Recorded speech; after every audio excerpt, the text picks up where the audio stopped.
Hey guys, welcome back to the show. Today we're diving into something really cool, artificial intelligence, or AI for short. Now I know what you're thinking, robots taking over the world, but hold your horses. It's not like that, yet. So anyone out there have any idea what AI actually is?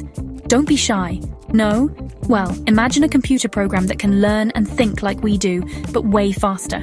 That's AI in a nutshell. Pretty wild, right? We've got our resident AI guru, Priya, here to break it all down for us. Priya, help us out here. What's AI all about? Thanks, Alex. Okay, so AI is all about teaching computers to learn just like we do. Think of it like teaching a dog a new trick, but instead of a furry friend, it's a bunch of code. Just like we learn by reading books or watching videos, AI learns by being fed tons and tons of information. We call this information data.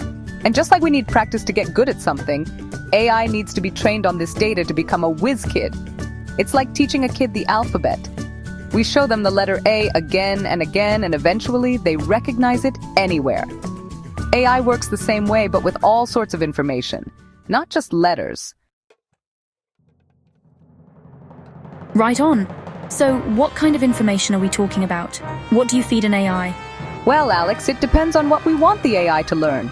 It could be anything: words, pictures, music, even lines of code. For example, if we want an AI to understand English, we feed it millions of sentences and stories. Or let's say we want to teach an AI to play chess. We show it thousands of chess games, and it learns the rules and strategies by analyzing all those moves. It's like watching a super speed highlight reel of the best chess matches ever.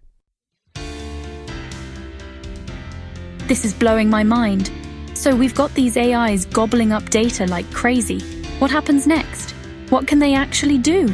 That's the really cool part, Alex. We have different types of AI, each with its own specialty.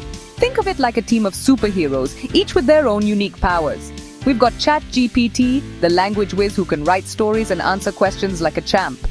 Then there's Midjourney, the artistic one, creating mind-blowing images from simple text prompts. And let's not forget those self-driving cars using AI to navigate roads and avoid obstacles. And the coolest part? They keep getting better.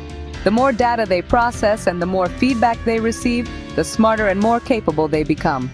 It's like watching a child grow up and learn new things every day.